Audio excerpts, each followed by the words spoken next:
మొదటి సువార్త ప్రసంగం అపోస్తుల కార్యాలు 2వ అధ్యాయంలో ఇదిగో వారి మధ్యన నిలబడి 2వ అధ్యాయం 22 నుంచి ప్రసంగం ప్రారంభమైంది. ఇశ్రాయేలు వారులారా, ఈ మాట వినుడి. దేవుడు నజరేయుడగు యేసు చేత అద్భుతములు మహత్కార్యములు సూచక్రియలు మీ మధ్యన చేయించి ఆయనను తన వలన మెప్పు పొందిన వారిగా మీకు కనపరిచినది మీరే ఎరుగుదురు. అయితే అలాంటి ఆయన దుష్టులైన మనుషుల చేత మీరు సిలువేయించి చంపించారు. 24 మరణం ఆయన్ని బంధించి ఉంచుట అసాధ్యము కనుక దేవుడు మరణవేదన తొలగించి ఆయన లేపాడు. ఆయన మరణించాడు, దేవుడు ఆయన్ని లేపాడు. ఆయనను గురించి దావీదు ఇట్లనెను. అది 25 2:25లో దావీదు ఇట్లనెను, నేను ఎల్లప్పుడూ నా ఎదుట ప్రభువును చూచుంటిని, ఆయన నా కుడిపార్శ్వమునున్నాడు గనుక నేను కదల్చబడను. కావున నా హృదయం ఉల్లసించెను, నా నాలుక ఆనందించెను, మరి నా శరీరం కూడా నిరీక్షణ కలిగి నిలకడగా ఉండును. నీవు నా ఆత్మను పాతాళంలో విడిచిపెట్టవు, నీ పరిశుద్ధిని కుళ్ళి పట్టనివ్వు, నాకు జీవమార్గములు తెలిపితివి, నీ దర్శనం అనుగ్రహించి నన్ను ఉల్లాసముతో నింపెదవు. సహోదరులారా, మూల పురుషులకు దావీదును గురించి మీతో ధారాళముగా మాట్లాడొచ్చేందుకు మీకు తెలుసు, నాకు తెలుసు. మీరందరూ మీ మూల పురుషులకు దావీదును గురించి ఎరిగిన వారు కాబట్టి నేను ధారాళంగా మాట్లాడొచ్చు. అది చనిపోయి సమాధి చేయబడిన నేటి వరకు సమాధి మన మధ్యలో ఉంది. అయితే అతను ప్రవక్త ఉండెను కనుక అతని గర్భంలో నుండి అతని సింహాసనం మీద ఒకని కూర్చుండబెట్టుదును అని దేవుడు తనతో ప్రమాణపూర్వకముగా ఒట్టు పెట్టుకున్న సంగతి అతడు ఎరిగి క్రీస్తు పాతాళంలో విడవబడలేదనియు ఆయన శరీరము కుళ్ళిపోలేదనియు దావీదు ముందుగా తెలుసుకుని ఆయన పునరుద్ధరణ గురించి చెప్పాడు. కాబట్టి అతను సింహాసనం మీద ఒకడు ఉంటాడన్నాడు కాబట్టి ఈయన చనిపోయినా కానీ మళ్ళీ తిరిగి లేస్తాడు పునరుద్ధరణ గురించి. ఏ యేసును దేవుడు లేపాను, ఇదిగో ఇప్పుడు దేవుడు లేపాడు. కానీ దావీదు ముందుగానే చెప్పాడు. దీనికి మేమందరం సాక్షులం, మేము అపోస్తలుల సాక్షులు. దానికి వాళ్ళు తిరిగి లేచారు యేసుప్రభు అన్నారు. ఒకటే దావీదు ప్రవచనం ఆధారం, 2 ఇదిగో మేము చెప్తున్న సాక్ష్యం ఆధారం, ఇదిగో ఈయన తిరిగి లేచాడు. కాగా ఆయన దేవుని కుడిపార్శ్వమునకు హెచ్చింపబడి పరిశుద్ధాత్మను గురించిన వాగ్దానం తండ్రి వలన పొంది మీరు చూచుచూ వినుచున్న దీనిని కుమ్మరించాడు. దేనిని? ఇదిగో మా మీదకి పరిశుద్ధాత్మను కుమ్మరించాడు. దావీదు పరలోకమునకి ఎక్కిపోలేదు. అయితే అతడు ఇట్లనెను, నేను నీ శత్రువులు నీ పాదముల క్రింద పాదపీఠముగా ఉంచే వరకు నువ్వు నా కుడిపార్శ్వమును కూర్చునిమని నా ప్రభుతో చెప్పాను. తండ్రి అయిన దేవుడు ఇదిగో ప్రభు అయిన యేసుక్రీస్తు చెప్పాడు. కాబట్టి చెప్పిన తర్వాత అప్పుడు మీరు సిలువేసిన ఈ యేసునే దేవుడు ప్రభువుగాను క్రీస్తుగా నియమించెను. మీరేమో సిలువేశారు, కానీ దేవుడు ఆయన్ని మృతుల్లో నుండి తిరిగి లేపాడు, పునరుద్ధరణుడయ్యాడు, దేవుని కుడిపార్శ్వను కూర్చున్నాడు. మీరు సిలువేశారు, మీ దృష్టిలో పనికి మాలినవాడు, కానీ దేవుడు ఆయన ఏం చేశాడు? ప్రభువుగా క్రీస్తుగా నియమించాడు. ఆయన రాజ్యానికి ప్రభువుని చేశాడు, అభిషక్తుని రాజుగా అభిషక్తుని చేశాడు. ఇది మీ ఇశ్రాయేలు వంశం అంతా తెలుసుకోవాలన్నప్పటికీ అప్పటికి అపోస్తలుల సాక్ష్యాన్ని బట్టి వాళ్ళ మూల పురుషుడకు దావీదు ఇచ్చిన ప్రవచనాన్ని బట్టి వాళ్ళ కళ్ళ ముందు యేసుప్రభు తిరిగి లేచిన దాన్ని బట్టి ఇప్పుడు ఏం చేశారు? ఇప్పుడు కన్ఫామ్, దేవుడు తన రాజ్యంలో క్రీస్తుని రాజుగా నియమించాడు. అప్పుడు వారు తర్వాత ఏం జరిగింది తెలుసు కదా. 37 వారి మాట విని హృదయంలో నొచ్చుకొని మేమేమి చేతుమని పేతురును కడమ అపోస్తలులను అడగగా. ఇప్పుడు మేమేం చేయాలైతే? దేవుని చేత అభిషక్తుడై దేవుని యొక్క రాజ్యంలో రాజుగా ఉన్నటువంటి వారిని మేము సిలువేసి చంపాం. మరి ఇప్పుడు ఏం చేయాలా? మా సమస్యకి పరిష్కారం లేదా? ఉంది, పరిష్కారం ఉంది. ఏంటి పరిష్కారం? మీరు మారు మనసు పొంది మీలో ప్రతివాడు పాప క్షమాపణ నిమిత్తం ప్రతివాడు యేసుక్రీస్తునామమున బాప్తిసం పొందినప్పుడు మీరు పరిశుద్ధాత్మని వరాన్ని పొందుతారు. ఈ వాగ్దానం మీకు మాత్రమే కాదు, మీకు మీ పిల్లలకు దూరస్తులందరికీ, అనగా ప్రభువైన దేవుడు తన యొద్దకు పిలిచిన వారందరికీ ఎవరినైతే పిలుస్తున్నాడో, పిలుపుని విని ఎవరైతే దగ్గరికి వస్తున్నారో అలాంటి వారందరికీ ఈ వాగ్దానము. కాబట్టి ఆ దినమందు ఎంతమంది? 41. కాబట్టి అతని వాక్యం అంగీకరించిన వారు బాప్తిసం పొందిరి. ఆ దినమందు ఇంచుమించు 3,000 మంది చేర్చబడిరి. రోమిలికి రాసిన పత్రిక 1వ అధ్యాయంలో మనం చూసినప్పుడు, రోమిలికి రాసినటువంటి పత్రిక 1వ అధ్యాయంలో, రామపత్రిక 1వ అధ్యాయంలో 2 నుండి 7 వచనాలు కలిపి ఉన్నాయి. పైనుంచి 8వ లైన్ దగ్గరికి వచ్చేసేయండి.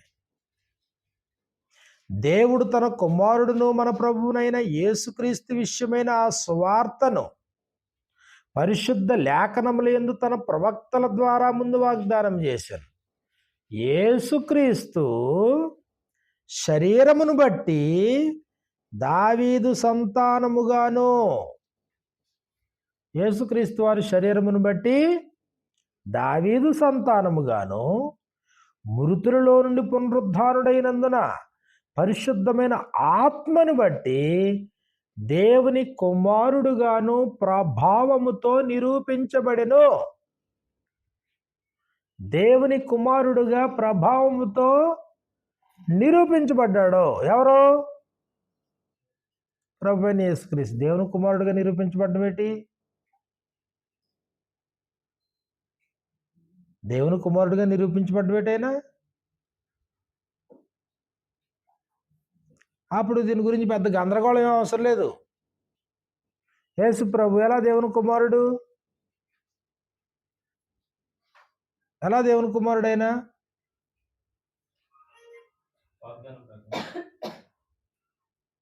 ఎలా దేవుని కుమారుడు అంటే 2వ సమూయేలు గ్రంథం 7వ అధ్యాయంలో, 2వ సమూయేలు గ్రంథం 7వ అధ్యాయాన్ని మనం చూసినప్పుడు 14వ వచనంలో మనకి ఇలా వ్రాయబడింది. ఇదిగో ఆయన సంతానం గురించి, సింహాసనం గురించి దేవుడు దావీదుతో వాగ్దానం చేసినప్పుడు, ఇదిగో సంతానం గురించి ఆయన ఏమన్నాడు? 14లో, నేను అతనికి తండ్రినయ్యుందును, అతడు నాకు కుమారుడయ్యుండును. అది అతడు నాకు కుమారుడై ఉంటాడు, నేను అతనికి తండ్రినై ఉంటాను.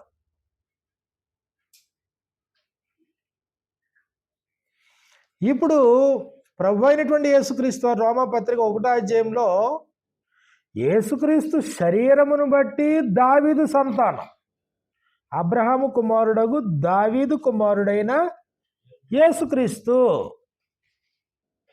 ఈయన అబ్రహాము కుమారుడే, దావీదు కుమారుడే. దేని బట్టి? శరీరమును బట్టి. అబ్రహాము కుమారుడు ఇస్సాకు, ఇస్సాకు కుమారుడు యాకోబు, యాకోబు 12 మంది కుమారులు, 12 మంది కుమారులు యోధా ఒకడు. ఇదిగా యోధా గోత్రంలో నుండి యేసుప్రభు వారు వచ్చారు. యోధా గోత్రంలో నుండి దావీదు వచ్చాడు. ఆ దావీదుతో దేవుడు చేసిన వాగ్దానాన్ని బట్టి అదే సంతానంలో నుండి ప్రభు అయిన యేసుక్రీస్తు వారు వచ్చారు. ఇప్పుడు ఇక్కడ అన్నాడు, శరీరమును బట్టి దావీదు సంతానముగాను, తర్వాత మృతులలో నుండి పునరుద్ధానుడైనందున పరిశుద్ధమైన ఆత్మను బట్టి దేవుని కుమారుడుగాను ప్రభావముతో నిరూపించబడెను. మృతుల్లో నుండి పునరుద్ధానుడైనందున పరిశుద్ధమైన ఆత్మను బట్టి ఇప్పుడు దేవుడు ఏం చేశాడు? ప్రభువుగాను క్రీస్తుగాను నియమించాడు. అక్కడ వాగ్దానంలో ఏం చెప్పాడు? ఇదిగో నీ సంతతిని హెచ్చిస్తాను, రాజ్య సింహాసనం నిత్యముగా స్థిరపరుస్తాను, సూర్యుడున్నంత వరకు, చంద్రుడున్నంత వరకు అది నిలబడుతుంది, నేను అతనికి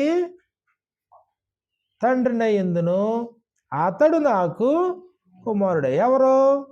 ఎవరైతే నీ సింహాసనాన్ని అధిష్ఠింతారో వారు నాకు కుమారుడై ఉంటాడు, నేను అతనికి తండ్రినై ఉంటాను.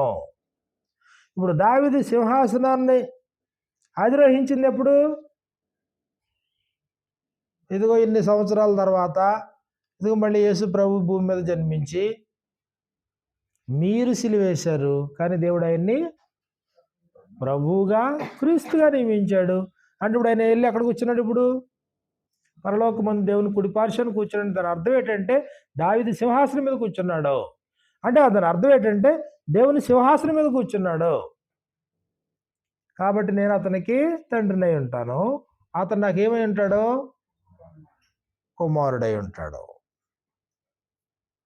తిమోతికి రాసినటువంటి 2వ పత్రిక 2వ అధ్యాయము 8వ వచనంలో మనకి ఇలా వ్రాయబడింది. తిమోతికి రాసినటువంటి 2వ పత్రిక 2వ అధ్యాయం 8వ వచనంలో,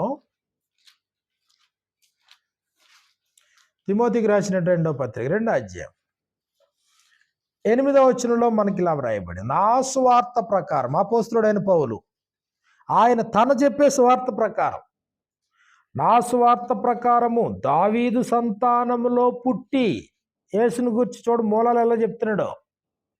యేసు ప్రభు అంటే ఎక్కడి నుంచి చెప్పుకొస్తున్నాడు చూడండి. దావీదు సంతానములో పుట్టి మృతులలో నుండి లేచిన యేసుక్రీస్తును జ్ఞాపకము చేసుకొనుము. నా సువార్త ప్రకారము ప్రభువైన యేసు దావీదు సంతానములో పుట్టి మృతులలో నుండి లేచిన యేసుక్రీస్తును జ్ఞాపకం చేసుకో. నేను నేరస్తుడినై ఉన్నట్టు ఆ సువార్త విషయమే సంఖ్యలతో బంధింపబడి శ్రమపడుచున్నాను, అయినను దేవుని వాక్యము బంధింపబడి ఉండలేదు. అంటే ఇప్పుడు అపోస్తలుల సువార్త ప్రకారం యేసుప్రభు ఎక్కడి నుంచి పుట్టాడు? ఈయన అదిగో దావీదు సంతానములో పుట్టి. గలతీయులకు రాసిన పత్రిక 4వ అధ్యాయము 4-5 వచనాల్లో, గలతీయులకు రాసిన పత్రిక 4వ అధ్యాయం 4-5 వచనాల్లో మనకి ఇలా వ్రాయబడింది.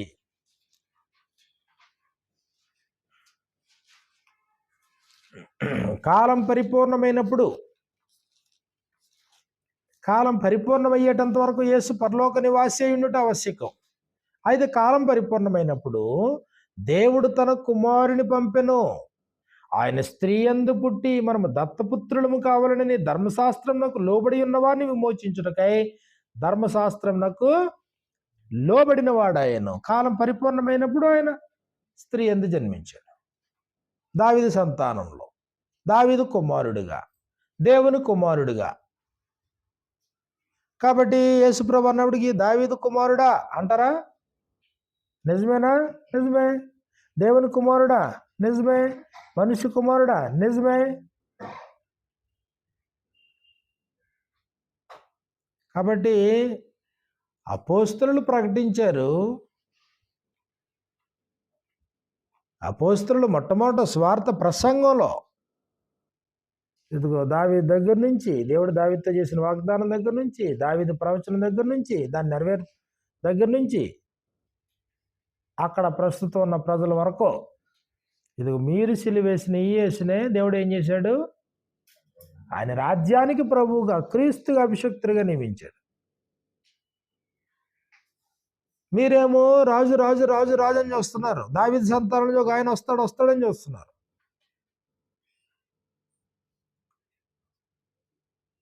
సమరయులు కూడా ఎదురు చూశారు కదా ఆయన గురించి. మెస్సీ అనేవాడు ఒక ఆయన రాబోతున్నాడు. మెస్సీ అంటే అభిషక్తుడు. దావీదు సంతానంలో నుంచి ఒక రాజు రాబోతున్నాడు. యోహాను సువార్త 4వ అధ్యాయంలో మనం చూస్తే, యోహాను సువార్త 4వ అధ్యాయంలో 25వ వచనంలో మనకి ఇలా వ్రాయబడింది. యోహాను సువార్త 4:25. ఆ స్త్రీ ఆయనతో, క్రీస్తనబడిన మెస్సియా వచ్చునని నేను ఎరుగుదును. ఒక ఆయన రాబోతున్నాడు. ఆయన వచ్చినప్పుడు మాకు సమస్తాన్ని తెలియజేస్తాడు. తీరా ఎదురుగుండా ఉండి ఆమెతో మాట్లాడుతున్నది ఆయనే అని తెలీదు. ఒక ఆయన రాబోతున్నాడు. ఎవరంటే ఆయన? క్రీస్తు అనబడిన మెస్సియా వచ్చినని నేను ఎరుగుదును. ఆయన వచ్చినప్పుడు మాకు సమస్తమును తెలియజేయనని చెప్పగా, యేసు నీతో మాట్లాడుచున్నా నేనే ఆయనను, నేనే మెస్సియాను. అంటే దాని అర్థం ఏంటి? మెస్సి అంటే అర్థం ఏంటి? మెస్సి అంటే అభిషక్తుడు, అభిషక్తుడు అని అర్థం. యోహాను సువార్త 1వ అధ్యాయము 41-42 వచనాల్లో, యోహాను సువార్త 1:41-42 వచనాలు, ఇతడు మొదట తన సహోదరుడైన సీమోనును చూచి మేము మెస్సియాను కనుగొంటిమి అని అతనితో చెప్పినప్పుడు, అప్పుడు యేసునద్దకు అతన్ని తోడుకొని వచ్చాను. మెస్సియా అను మాటకు అభిషక్తుడని అర్థము. మెస్సి అంటే అర్థం ఏంటి? అభిషక్తుడు. అభిషక్తుడు అన్న చోట 1వ నెంబర్ వేసి అడుగుని ఏమి రాశాడు? క్రీస్తు. అభిషక్తుడు అంటే క్రీస్తు. అభిషక్తుడు అంటే ఏం లేదు, అభిషేకించబడినవాడు, దేవుని చేత అభిషేకించబడినవాడు. 1 రాజుగా అభిషేకించబడినవాడు, 2 యాజకుడుగా అభిషేకించబడినవాడు, 3 ప్రవక్తగా అభిషేకించబడినవాడు. ఎవరైనా? క్రీస్తు, మెస్సియా. పాత నిబంధనలో మూడు అభిషేకాలు, 3 పోస్టులు సెపరేట్. ఇక్కడ 3 కలిసి ఒక ఆయనే అభిషక్తుడు. దావీదు సంతానములో నుంచి వచ్చిన రాజుగా అభిషక్తుడు, దావీదు వాగ్దానాన్ని బట్టి. మెల్కీసెదెకు యొక్క క్రమము చొప్పున నిరంతర యాజకుడిగా అభిషక్తుడైన మోషే వంటి ప్రవక్తగా అయిన అభిషక్తుడు. కాబట్టి మెస్సియాను కనుగొన్నాం అంటే అభిషక్తుడు కనుగొన్నాం అన్నమాట. నతనయేలు చూశాడు యేసుప్రభుని. ఏమంటాడు 49లో? 1:49 నతనయేలు, బోధకుడా నీవు దేవుని కుమారుడవు, ఇశ్రాయేలు రాజు అని అతనికి ఉత్తరం ఇచ్చాను. దేవుని కుమారుడు, ఇశ్రాయేలు రాజు. ఎలా ఇశ్రాయేలు రాజు? మరి దావీదు ఇశ్రాయేలుకు రాజే కదా. అదే సింహాసనం మీద ఈయన కూడా అధిరోహించినప్పుడు, ఇదిగో నీవు నా కుమారుడు అయి ఉంటావు, నేను నీకు తండ్రినై ఉంటాను, నీవు నా కుమారుడు అయి ఉంటావు అంటే నువ్వేమై ఉన్నావు? ఇశ్రాయేలు వరకు రాజు అయి ఉన్నావు. మరొకడు మన ఇశ్రాయేలీలుమా? ఎస్, ఆత్మ సంబంధమైన ఇశ్రాయేలీలు. మరి ఇశ్రాయేల్ కాబట్టి మనకు ఆయన రాజు కాదు మళ్ళీని. మరి ఎలా మనం ఇశ్రాయేల్కి రాజులు? ఇశ్రాయేల్ అయ్యాం మనం. అబ్రహామును బట్టి రామపత్రిక 4వ అధ్యాయంలో అబ్రహాము దేవుని నమ్మెను, అదే అతనికి నీతిగా ఎంచబడెను.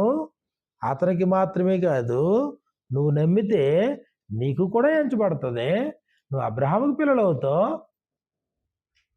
కాబట్టి అబ్రహాము ద్వారా దేవుడు చేసినటువంటి వాగ్దానం యేసుక్రీస్తు ద్వారా సర్వ ప్రపంచము ఆశీర్వదించబడుతుంది. ఆ క్రీస్తు యేసులోనికి మనం వెళ్ళినప్పుడు మనం ఏమవుతున్నాం? మనం ఆశీర్వదించబడుతున్నాం. అంటే మనం అబ్రహాం పిల్లలమే, అంటే మనం ఇశ్రాయేలీలమే. కానీ భౌతిక సంబంధమైన సున్నతి కాదు, భౌతిక సంబంధమైనటువంటి పిల్లలము కాదు. భౌతికంగా ఇశ్రాయేలు వేషభాషలు లేవు మన దగ్గర, భౌతికమైనటువంటి సున్నతి లేదు మన దగ్గర. అది ఆత్మ సంబంధమైనటువంటి సున్నతి. శరీరేచ్ఛలతో కూడిన స్వభావాన్ని తీసేసాం. భౌతికమైన ఇశ్రాయేలు అయితే ఏం చేస్తారు? మగ పిల్లోడు పుట్టిన తర్వాత 8వ రోజున అది గోప్యాంగ చర్మమున సున్నతి చేస్తారు, చిన్న ముక్క కత్తిరిస్తారు. కానీ ఇప్పుడు మనకేంటి సున్నతి? ఆత్మ సంబంధంగా లోపల ఉన్నటువంటి శరీర దురాశలకు సంబంధించిన దాన్ని బాప్తిస్మలో ఏం చేసాం? సున్నతి చేసాం, ఆత్మ సంబంధమైన సున్నతి. కాబట్టి నతనయేలు చూడగానే గుర్తుపట్టాడు యేసుప్రభు. ఏమని గుర్తుపట్టాడు? ఇదిగో నీవు దేవుని కుమారుడు, బోధకుడా నీవు దేవుని కుమారుడు, ఇశ్రాయేలుకు రాజువు. ఇశ్రాయేలుని ఏలబోవాడు నీలో నుంచి వచ్చినాడు అన్నాడు కదా. లోకస్వార్త 1వ అధ్యాయాన్ని మనం చూసినప్పుడు, లోకస్వార్త 1వ అధ్యాయంలో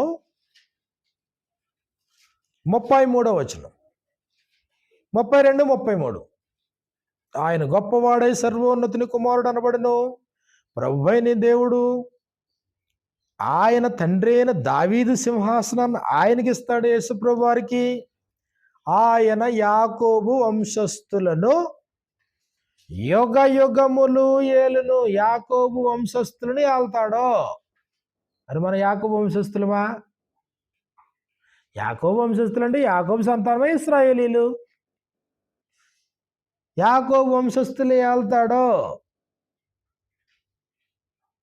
అంటే మనల్ని కాదు. అంతేనా? యాకోబు వంశస్థులు యుగ యుగములు ఏలును. ఆయన రాజ్యం అంతము లేనిదై ఉండును. యాకోబు వంశస్థులు ఇశ్రాయేలీలు. ఇశ్రాయేలీల్ని ఏల్తాడు. కరెక్టేనా? కరెక్టే. ఆ మాటకు వస్తే క్రొత్త నిబంధన ఎవరితో చేస్తానని చెప్పాడైనా? ఇర్మియా గ్రంథము 31వ అధ్యాయము, ఇర్మియా గ్రంథము 31వ అధ్యాయము 31 నుంచి 34 వచనాలు మనకి ఇలా వ్రాయబడ్డాయి. ఇర్మియా గ్రంథము 31వ అధ్యాయము 31 నుంచి 34 వచనాల్లో, ఇదిగో నేను ఇశ్రాయేలు వారితోనూ యోధా వారితోనూ క్రొత్త నిబంధన చేయు దినములు వచ్చుచున్నవి. ఎవరితోనంట క్రొత్త నిబంధన? అన్యులతోనా? ఇశ్రాయేలు వారితోనూ యోధా వారితోనే క్రొత్త నిబంధన మళ్ళీని. మనం వెళ్ళి ఆ జనాభాలో కలగకపోతే మనకు లేదు ఆ వర్తింపు. మనం వెళ్ళి ఇశ్రాయేలు వారితో యోధా వారితో మనం కలాలంటే మీడియేటర్ ఎవరు మళ్ళీ? ఇప్పుడు అబ్రహాము. అబ్రహామును బట్టి, అబ్రహాము విశ్వాసాన్ని బట్టి అబ్రహాముని దేవుని నమ్మెను, అది అతనికి నీతిగా ఎంచబడెను. అబ్రహాము సున్నతి ఎప్పుడు జరిగింది?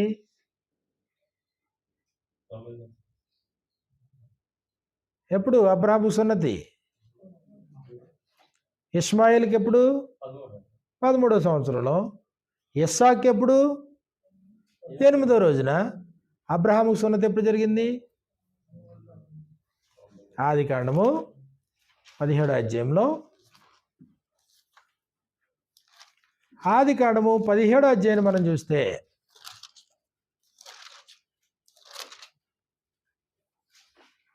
11వ వచనంలో మనకి ఇలా రాయబడింది. ఆదికాండము 17:11, ప్రతి మగవాడు సున్నతి పొందాలి, మీ గోప్యాంగ చర్మమును సున్నతి పొందాలి, అది నాకు నీకు మధ్య నిబంధనకు సూచన. 8 దినముల వయస్సు గలవాడు అనగా నీ ఇంట పుట్టిన నీ సంతానము కానీ అన్యుని యొద్ద వెండితో కొనబడినవాడైనా మీ తరములలో ప్రతి మగవాడు మీలో సున్నతి పొందాలన్నాడు. కరెక్ట్. 24. అబ్రహాము గోప్యాంగ చర్మము సున్నతి చేయబడినప్పుడు అతడు 99 ఏండ్లవాడు. రైటే నిబంధన పెట్టి అక్కడి నుంచి ఏం చెప్పాడు? 8వ దినాన్నే సున్నతి పొందాలి.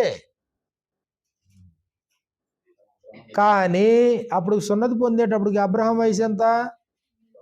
99 సంవత్సరాలు. ఇక్కడ ప్రశ్న ఏంటంటే, మరి 99 సంవత్సరాలకు ముందు ఆ సున్నతి లేదు, రైటే.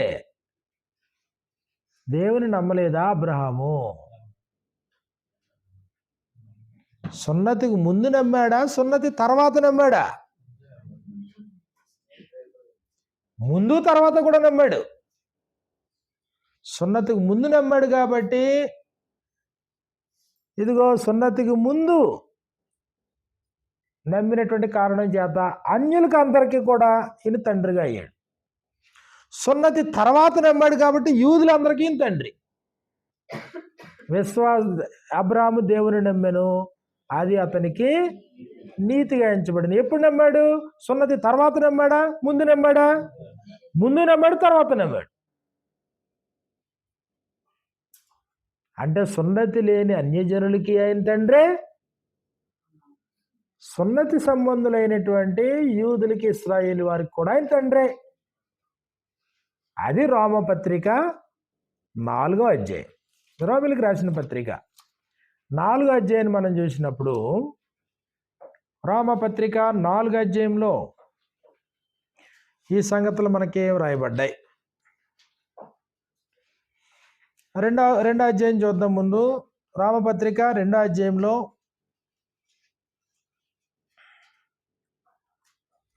28వ వచనం నుండి, బాహ్యమునకు యూదుడైన వాడు యూదుడు కాడు, శరీరమందు బాహ్యమైన సున్నతి కాదు, అయితే అంతరంగమందు యూదుడైన వాడే యూదుడు. మరియు సున్నతి హృదయ సంబంధమైనదే, ఆత్మయందు జరిగినదే గాని అక్షరం వలన కలుగునది కాదు.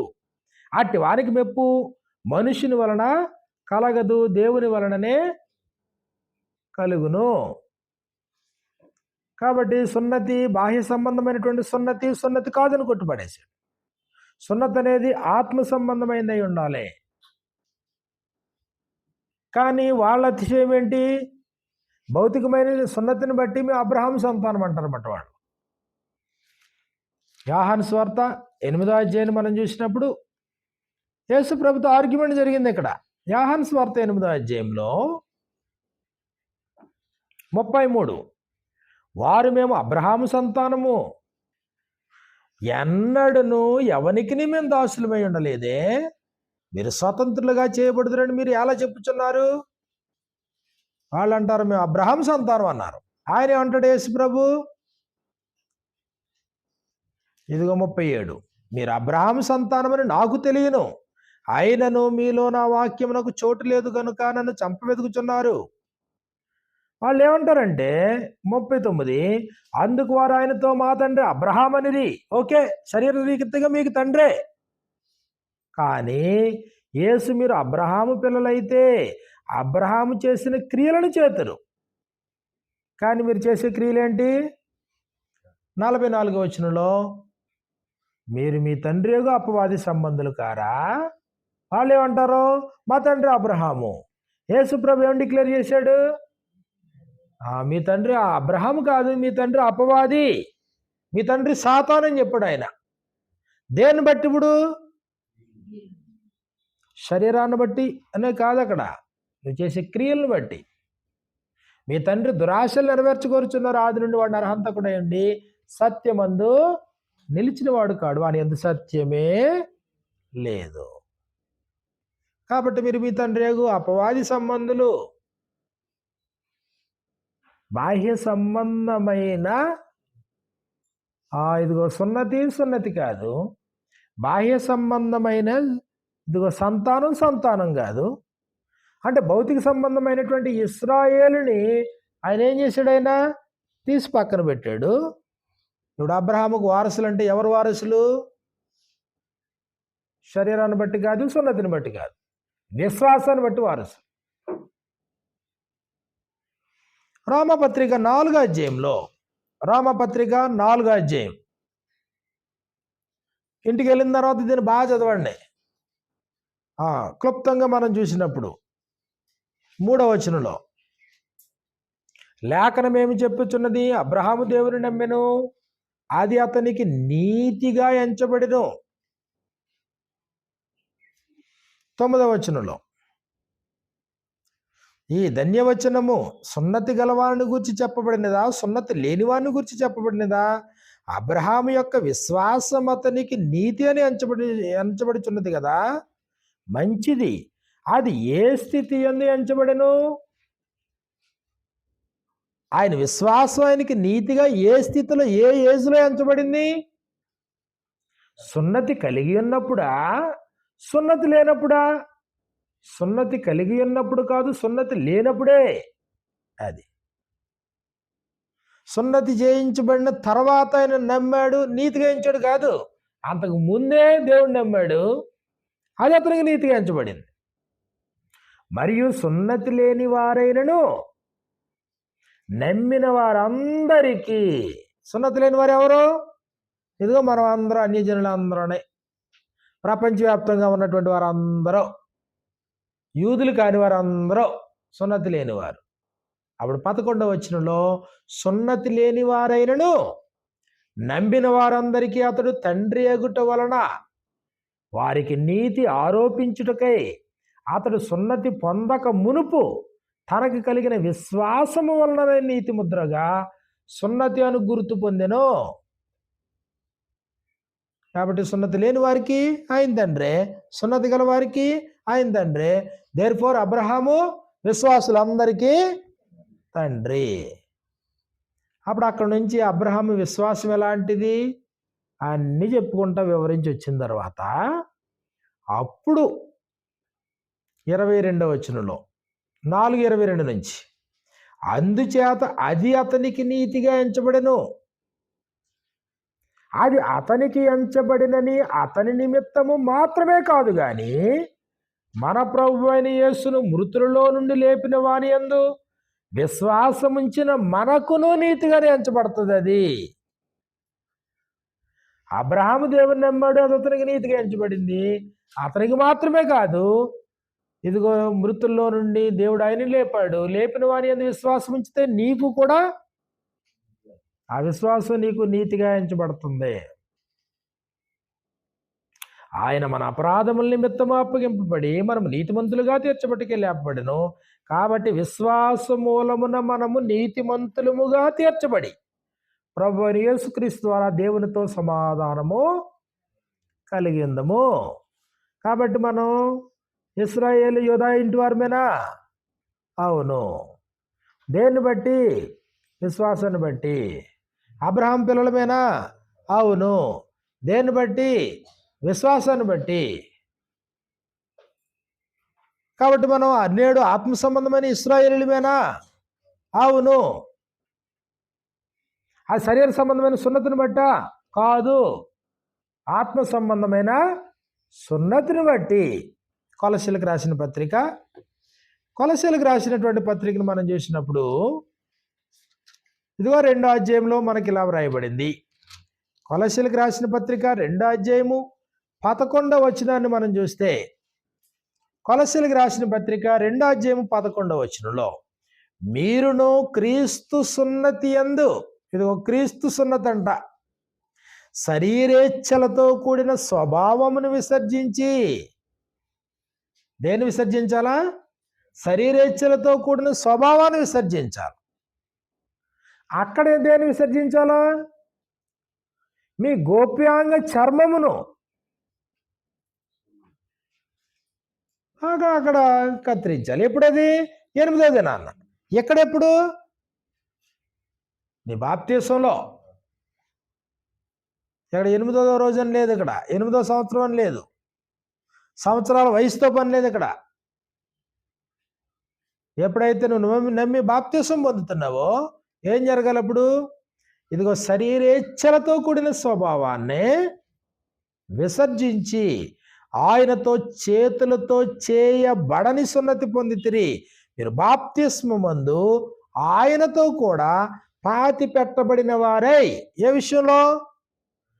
శరీరేచ్ఛలతో కూడిన స్వభావ విషయంలో పాతి పెట్టబడిన వారై ఆయనను మృతుల్లో నుండి లేపిన దేవుని ప్రభావం అందు విశ్వాసముంచుట ద్వారా ఆయనతో కూడా లేచితిరి.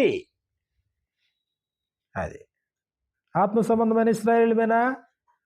సున్నతి సంబంధులమేనా? సున్నతి సంబంధులు, ఆత్మ సంబంధమైన ఇశ్రాయేలీలు శరీరేచ్ఛలతో కూడిన స్వభావాన్ని విసర్జించినటువంటి వారము, దాన్ని పాతిపెట్టినటువంటి వారము. శరీరేచ్ఛలతో కూడిన స్వభావం అంటే శరీరమును దాని ఇచ్ఛలతో దురాశలతో సిలువేయడం. గలతీయులకు రాసిన పత్రిక 5వ అధ్యాయము 21వ వచనంలో మనకి ఇలా వ్రాయబడింది. 22వ వచనం. గలతీయులకు రాసిన పత్రిక 5వ అధ్యాయము 23, క్షమించండి 23, 24. గలతీయులకు రాసిన పత్రిక 5వ అధ్యాయము 23, 24 వచనాల్లో, ఇట్టి వాటికి విరోధమైన నియమమేదీ లేదు. క్రీస్తు యేసు సంబంధులు, క్రీస్తు యేసు సంబంధులైతే ఏం చేయాలంట? శరీరమును దాని ఇచ్ఛలతోనూ దురాశలతోనూ సిలువేసి ఉన్నారు. శరీరమును దాని ఇచ్ఛలతో దురాశలతో. ఎక్కడ జరుగుతుంది ఇది? బాప్తీసంలో, పాతి పెట్టడంలో, క్రీస్తుతో కూడా మృతి పొంది తిరిగి లేవడంలో. కాబట్టి ఇదిగో స్వార్థ ప్రసంగాల్లో దావీదు లేకుండా స్వార్థ ప్రసంగం లేదు, నా స్వార్థ ప్రకారము యేసుప్రభు ఎక్కడ పుట్టాడు? దావీదు సంతానంలో పుట్టి, ఆయన శరీరమును బట్టి దావీదు సంతానముగాను, కాబట్టి అబ్రహాము కుమారుడు దావీదు కుమారుడు అని యేసుక్రీస్తు వారు, యేసుక్రీస్తు యొక్క వంశావళి. దేవుడు ఆయనతో వాగ్దానం చేశాడు అబ్రహాంతో, భూలోకంలోని వంశాలన్నీ ఆశీర్వదించబడతాయి. కాబట్టి గలతీయులకు రాసిన పత్రిక 3వ అధ్యాయాన్ని మనం చూసినప్పుడు 16వ వచనంలో మనకి ఇలా వ్రాయబడింది. గలతీయులకు రాసిన పత్రిక 3:16లో అబ్రహామునకును అతని సంతానమునకును వాగ్దానము చేయబడెను. ఆయన అనేకులను గూర్చి అన్నట్టు సంతానములకును అని చెప్పక ఒకరిని గూర్చి అన్నట్టే నీ సంతానమునకును అనెను. ఆ సంతానము క్రీస్తు. ఆ సంతానం ఎవరంట? క్రీస్తు. అప్పుడు 26వ వచనం నుండి 3:26 క్రీస్తు యేసునందు మీరందరూ విశ్వాసం వలన దేవుని కుమారులై ఉన్నారు. విశ్వాసం వలన దేవుని కుమారులై ఉన్నారు. ఇదిగో క్రీస్తు యేసులోనికి బాప్తిస్వం పొందిన మీరందరూ క్రీస్తుని ధరించుకొని ఉన్నారు. అలా ధరించుకున్న వాళ్ళు అందులో యూదుడని గ్రీసు దేశస్థుడని లేదు, దాసుడని స్వతంత్రుడని లేదు, పురుషుడని స్త్రీ అని లేదు. క్రీస్తు యేసునందు మీరందరూ ఏకముగా ఉన్నారు. ఈక్వల్, అంతే. ఇక సున్నతి సంబంధులు సున్నతి లేనివారు, ధర్మశాస్త్ర సంబంధులు ధర్మశాస్త్రం లేనివారు, లోకమందు దేవుడు లేనివారు, దేవుడు కలిగిన వారు, నిబంధనలు ఏ భేదం లేదు. పరజనులు పరదేశులనే భేదం లేదు. వాగ్దాన నిబంధన లేని పరజనులు అనేటువంటి భేదం వ్యత్యాసం లేదు. మనమందరము క్రీస్తునందు ఏకముగా ఉన్నారు. 29వ వచనంలో మీరు క్రీస్తు సంబంధులైతే ఆ పక్షమందు అబ్రహాము యొక్క సంతానమై ఉండి వాగ్దాన ప్రకారము వారసులు. అబ్రహాముకి మనకు సంబంధం ఉందా? అప్పుడు సంబంధం లేకుండా రక్షణ ఉందా? చూడండి మళ్ళీ చివరి వచనం, మీరు క్రీస్తు సంబంధులైతే ఆ పక్షమందు అబ్రహాము యొక్క సంతానమై ఉండి, అబ్రహాము యొక్క సంతానమై ఉండి వాగ్దాన ప్రకారం వారసులై ఉన్నారు. వాగ్దాన ప్రకారం వారసులు, అబ్రహాము పిల్లలు. అది ప్రపంచంలో ఎవరు క్రైస్తవుడిగా జీవించాలన్నా అబ్రహాము విశ్వాసమును బట్టి, అబ్రహాము దేవుని నమ్మిన అతనికి నీతిగా ఎంచబడి, అతనికి మాత్రమే కాదు మనకును నీతిగా ఎంచబడిను. అబ్రహాము తండ్రి ఎవరెవరికి తండ్రి? ఇటు ఇస్సాకు కాదు, అటు యూద జనాంగానికి అందరికీ తండ్రి, నీళ్ళకి తండ్రి. ఇంకా భేదం లేదు, ఇంకంతే. అప్పుడు విశ్వాసాన్ని బట్టి నీతిమంతులుగా తీర్చబడిన వారిలో యూదులని, గ్రీస్తేస్తులని, దాసులని, స్వతంత్రుడని, స్త్రీ అని, పురుషుడని ఏ భేదం లేదు. మనమందరం క్రీస్తులో ఒక్క శరీరంగా ఉన్నాం. కాబట్టి ఈ రాజ్య సువార్తను ప్రకటించారన్నమాట అపోస్తలులు. అపోస్తలుల కార్యాలు 8వ అధ్యాయాన్ని మనం చూసినప్పుడు 12వ వచనంలో మనకి ఇలా వ్రాయబడింది. అపోస్తలుల కార్యాలు 8వ అధ్యాయంలో ఫిలిప్పు ఆ ప్రాంతానికి వెళ్ళిన తర్వాత, అయితే ఫిలిప్పు దేవుని రాజ్యమును గూర్చియు యేసుక్రీస్తు నామమును గూర్చి సువార్త ప్రకటించుచుండగా వారు అతని నమ్మి పురుషులను స్త్రీలను బాప్తిస్మం పొందిన. ఏం ప్రకటించాడు ఈయన? దేని గురించి ప్రకటించాడు? దేని గురించి? ఫిలిప్పు దేవుని రాజ్యమును గూర్చియు యేసుక్రీస్తు నామమును గూర్చియు సువార్త ప్రకటించాడు. దేవుని యొక్క రాజ్యంలోనికి ప్రవేశించండి. నమ్మారు. రాజ్యమును గూర్చి, యేసుక్రీస్తు యొక్క నామమును గూర్చి ప్రకటించినప్పుడు వారు అతని నమ్మి ఏం చేశారంట? పురుషులను స్త్రీలను బాప్తిస్మం పొందారు. 14వ అధ్యాయంలో అపోస్తలుల కార్యాలు 14వ అధ్యాయము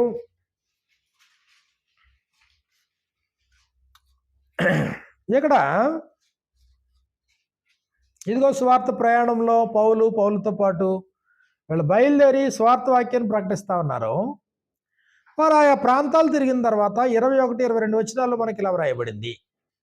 21, 22 వచనాల్లో.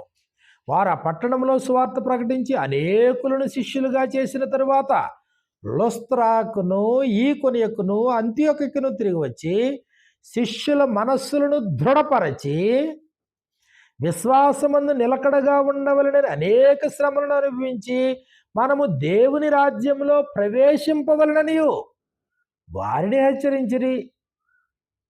శిష్యులు అయ్యారు. ఇప్పుడు వాళ్ళు ఎక్కడ ప్రవేశించాలి? వాళ్ళు దేవుని యొక్క రాజ్యంలో ప్రవేశించాలి, అనేక శ్రమలు అనుభవించాలి.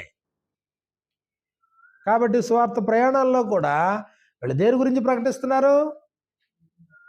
దేవుని యొక్క రాజ్యమును గురించి ప్రకటిస్తా ఉన్నారు. 19వ అధ్యాయంలో అపోస్తలుల కార్యాలు 19వ అధ్యాయము 8వ వచనం మనం చూసినప్పుడు, తరువాత అతడు సమాజ మందిరంలోనికి వెళ్ళి ప్రసంగించుచు, ఎవరో? అపోస్తలుడైనటువంటి పౌలు సమాజ మందిరంలోనికి వెళ్ళి ప్రసంగించుచు దేవుని రాజ్యమును గూర్చి తర్కించుచు, దేవుని యొక్క రాజ్యాన్ని గూర్చి తర్కించుచు, ఒప్పించుచు, ధైర్యముగా మాట్లాడుచు 3 నెలలు అక్కడ గడిపాడు. రాజ్యంలోనికి రండి, అదే ఆహ్వానం. దేవుడు రాజై ఆయన రాజ్యంలో, శాశ్వత కాల రాజ్యంలో క్రీస్తు రాజై పరిపాలన చేస్తూ ఉన్నాడో ఆ రాజ్యంలోకి రండి. క్షేమంగా ఉంటారో, సురక్షితంగా ఉంటారో, నెమ్మదిగా ఉంటారో, తండ్రితో సమాధాన పడతారో. ఆయన రాజ్యపు ఈ చట్టం అంతా మీకు వర్తింపవుతుంది.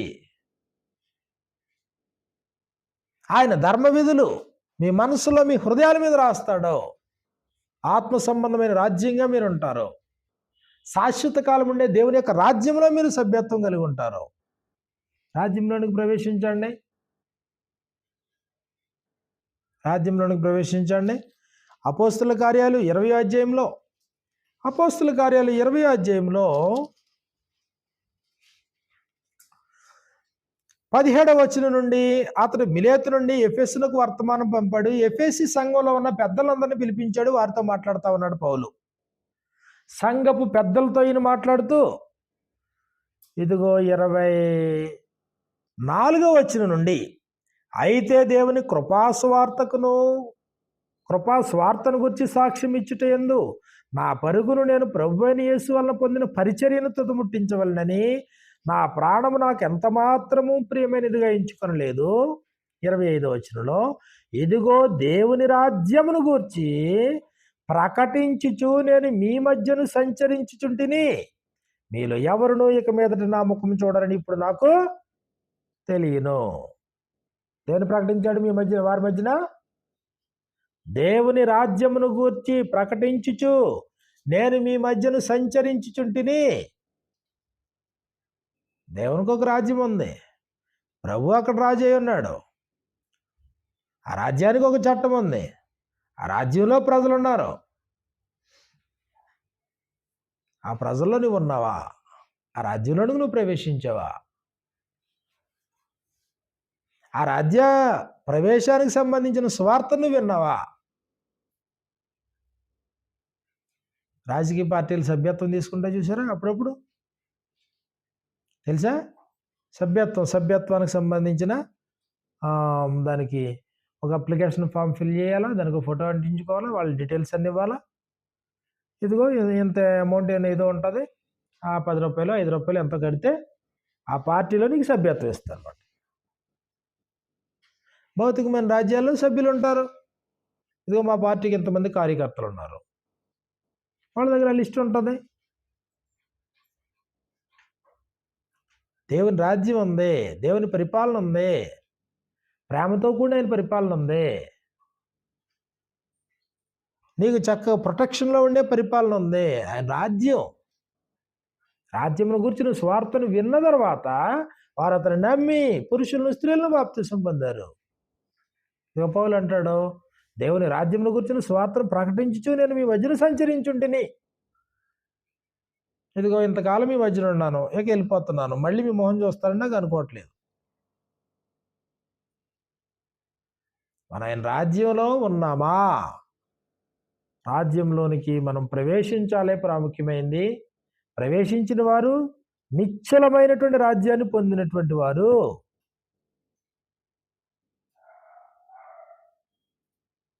లేదనుకోండి, నువ్వు ఆయన రాజ్యంలో లేవు. అప్పుడు ఎవరి రాజ్యంలో ఉన్నావు?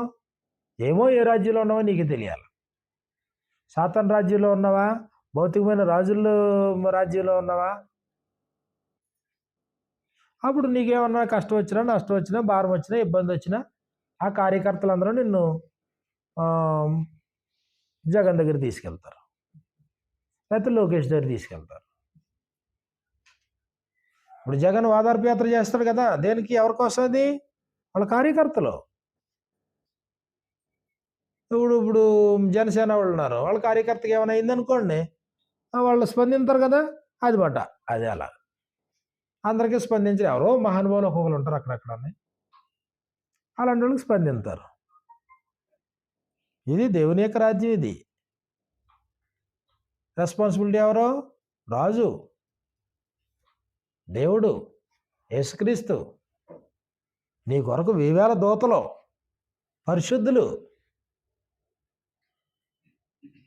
నీతితో న్యాయంతో పరిపాలించే పాలన ఇది. మనుషుల్ని తన యొద్ద ఉన్నటువంటి వారిని నీతిమంతులుగా, న్యాయవంతులుగా, యథార్థవంతులుగా తీర్చిదిద్దే పాలన ఇది.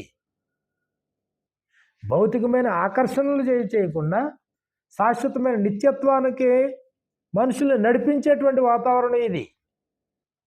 దేవుని రాజ్యం భోజనాలు, పానాలు కాదు. నీతి, సమాధానం, పరిశుద్ధాత్మ ఇందులో ఆనందం.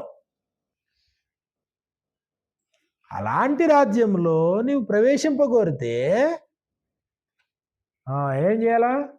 నీటి మూలముగాను, ఆత్మ మూలముగాను తిరిగి జన్మించాలి.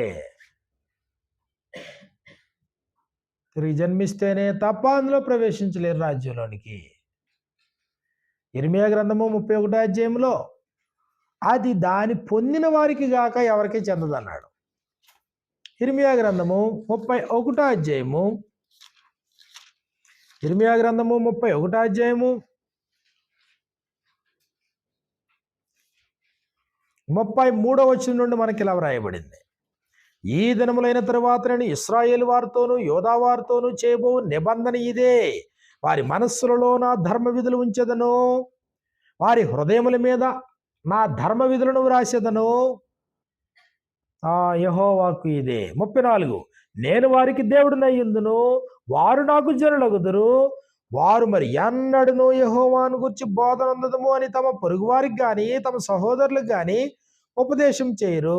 నేను వారి దోషములను క్షమించి, ఇదిగో ఆ రాజ్యంలోనికి ప్రవేశింపగోరితే వారి దోషములను నేను క్షమించి వారి పాపములను ఇకను ఎన్నడను జ్ఞాపకం చేసుకున్నాను కనుక అల్పులేమి గనులేమి అందరూ నన్ను ఎరుగుదురు. ఇదే యెహోవా వాక్కు. దానియేలు గ్రంథము 2వ అధ్యాయము 44వ వచనంలో మనకి ఇలా వ్రాయబడింది. దానియేలు గ్రంథము 2వ అధ్యాయము 44వ వచనంలో 2:44 ఆ రాజుల కాలంలో పరలోకమందున్న దేవుడు ఒక రాజ్యమును స్థాపించును. క్రీస్తు ద్వారా రాజ్యం స్థాపిస్తాడు. దానికి ఎన్నటికి నాశనము కలగదు. నాశనము కలగని రాజ్యాన్ని ఆయన స్థాపిస్తాడు. ఆ రాజ్యము దాని పొందిన వారికి గాక మరి ఎవరికి చెందదు. రాజ్యం ఎవరికంటది? ఆ రాజ్యము దాని పొందిన వారికి గాక. అంటే నువ్వు పొందాల రాజ్యాన్ని. ఆ రాజ్యంలోనికి నీ అంతటి నువ్వు ఇష్టపూర్వకంగా వెళ్ళాలి. రాజ్యంలోనికి నీ అంతటి నువ్వు ఇష్టపూర్వకంగా వెళ్ళాలా. దాన్ని నువ్వు పొందుకోవాలా రాజ్యాన్ని. అది దాన్ని పొందిన వారికి గాక ఎవరికనే చెందేది కాదు. అంటే దాని అర్థం ఏంటి?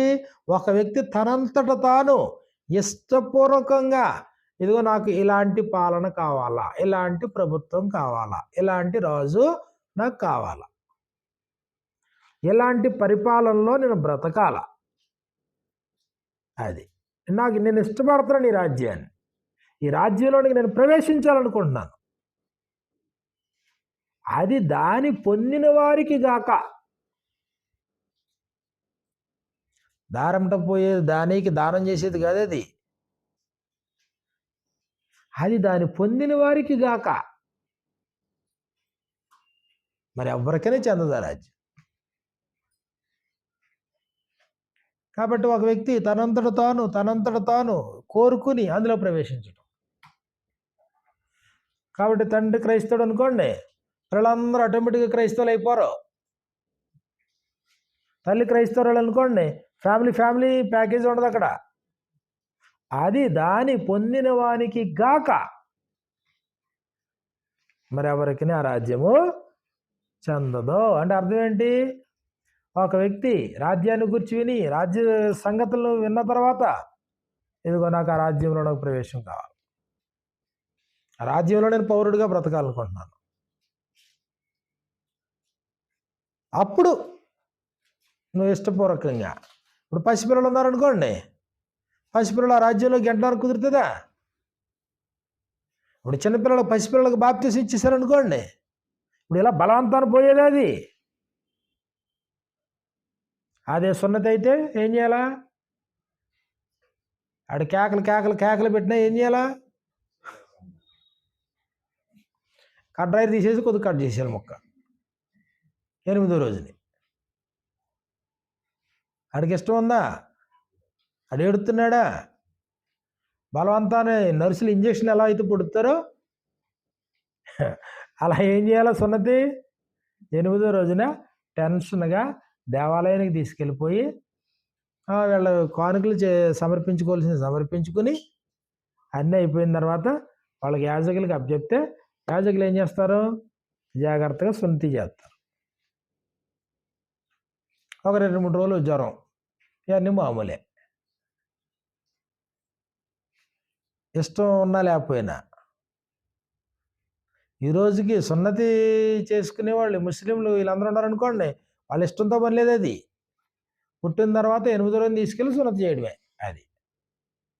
కాబట్టి వాళ్ళు ఏమైపోయారు? సున్నతి సంబంధులు అయిపోయారు, సున్నతి కలిగిన వారు అయిపోయారు. ఇప్పుడు ఒక వ్యక్తి ఆలోచించగలిగిన శక్తి వచ్చి దేవుని గురించిన సంగతులు, ప్రభుని గురించిన సంగతులు, రాజ్యాన్ని గురించిన సంగతులు, తనను గురించిన సంగతులు, తన పాపినని సంగతులు, ఇవన్నీ అర్థం చేసుకుని గ్రహించుకుని, ఇవన్నీ ఓకే, నా కొరకు దేవుడు ఒక రాజ్యాన్ని సిద్ధం చేశాడు, ఆయన రాజ్యం నాకు అందుబాటులో ఉంది, ఆయన రాజ్యంలో నేను ప్రవేశించాలని కోరుకుని తనంతట తాను అది ఆ మాట చదవండి మళ్ళీ ఇంకోసారి 44లో.